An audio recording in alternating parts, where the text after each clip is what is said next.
konsisten dan istiqomah untuk membismillahirrahmanirrahimkan, kira-kira seperti itu ya.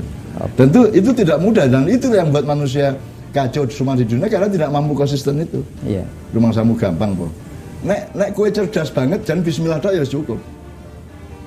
Karena kalau sudah bismillah kan dengan nama Allah. Nek Allah yang mesti Rahman Rahim nek.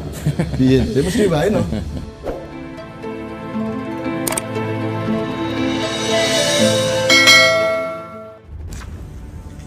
Satu pertanyaan berasal dari Mas Dion di Jakarta. Semoga Mbah Nun senantiasa diberi kesehatan dan kesejahteraan. Mohon maaf Mbah, saya mau bertanya.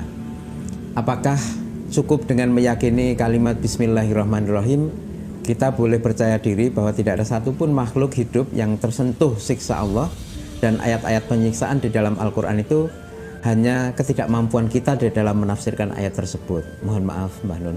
Assalamualaikum. Mas Helmi tolong ikut memahamkan saya mengenai pertanyaannya. Oke. Dalam pemahaman saya, Mas Dion ini bertanya, dengan kita meyakini Bismillahirrahmanirrahim, di mana di situ ada sifat Allah Rahman Rahim, Maha Pengasih dan Penyayang, kemudian itu berlaku keseluruhannya seakan-akan tidak ada siksa karena Allah itu Rahman Rahim, sehingga ketika di ayat-ayat itu ada tentang siksa itu mungkin maksudnya bukan itu, mungkin kita yang nggak paham karena itu akan menganulir Bismillahirrahmanirrahim, barangkali seperti dianulir oleh Bismillah. Atas baliknya yang siksa-siksa itu teranulir oleh Rahman Rahim. Dianulir oleh Bismillahirrahmanirrahim. Ya. Teoritis seperti itu, tapi kan Allah juga perlu bukti-bukti komitmen kita. Ya. Jadi sekarang kamu makan itu dalam kosmos nilai Bismillahirrahmanirrahim apa tidak?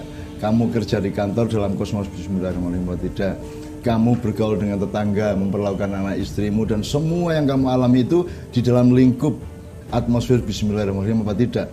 Kalau utuh seperti itu, maka memang bisa terjadi yang Anda bayangkan.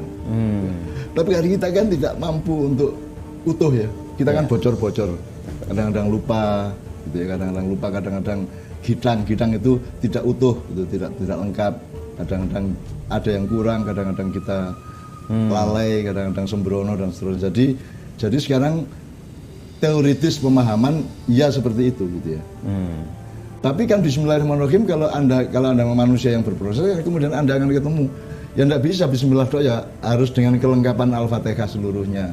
Terus nanti Anda berkembang lagi ya, tapi kan perlu detail-detail dan konteks yang bermacam-macam. Maka Anda perlu baca Ar-Rahman, Anda perlu memasukkan Yasin ke dalam jiwa Anda, ada memerlukan Al-Baqarah, gitu, memasukkan Al-Kahfi atau ayat-ayat yang lain, Al-Waqiah dan seterusnya. Itu semua karena Bismillah itu kan awal dari umul kitab ya. Jadi itu ibaratnya itu kan benihnya gitu, benihnya. Kemudian persemaian awal itu namanya Al-Fatihah, kemudian berkembang menjadi pohon besar yang namanya Al-Quran gitu. Nah itu kan ada cabang-cabangnya. Jadi apakah Anda bisa menjalani bahwa hidup Anda itu dengan benih Bismillahirrahmanirrahim, kemudian betul-betul berkembang menjadi pohon Al-Quran? Kan tidak sehebat itu juga kita gitu. Jadi kadang-kadang kan kita onok bosoke, onok godongi, onok garingi, ada tanggalnya, ada alumnya ya, ada alum itu bahasa Indonesianya, ada lumrahnya, ada layunya kan. Jadi teoritis Bismillah memang mengandung seluruhnya itu. Tetapi kan kemudian kan sebagaimana benih, biji, dia kan akan menjadi pohon. Dan sampai ketika dia menjadi kayu, menjadi cabang, menjadi ranting, menjadi dahan, menjadi kembang, menjadi pohon, menjadi daun, menjadi buah, kan tetap harus Bismillahirrahmanirrahim. Nah kita mempertahankan bisa apa tidak? Kan tidak mudah. Ketika Anda berdagang, penerapan Bismillahirrahmanirrahimnya gimana? Ketika Anda mengalami ini itu dalam ekonomi Anda atau dalam politik Anda atau apapun ya, itu penerapan Bismillahirrahmanirrahim harus Anda jamin. Dan kan tidak semudah itu juga gitu. Makanya kalau saya sih sebanyak mungkin mengakses Quran. Spekulasinya begitu. Nomor satu, semakin banyak kita mengakses Quran, semakin Allah senang sama kita. Kan gitu kan? Semakin banyak ayat yang kita baca, itu Allah semakin sayang sama kita. Semakin banyak firman yang kita apresiasi, semakin dekat cintanya Allah kepada kita, kan begitu. Jadi kalau saya sebanyak-banyaknya, saya iso-isone, saya kuat-kuatil lah.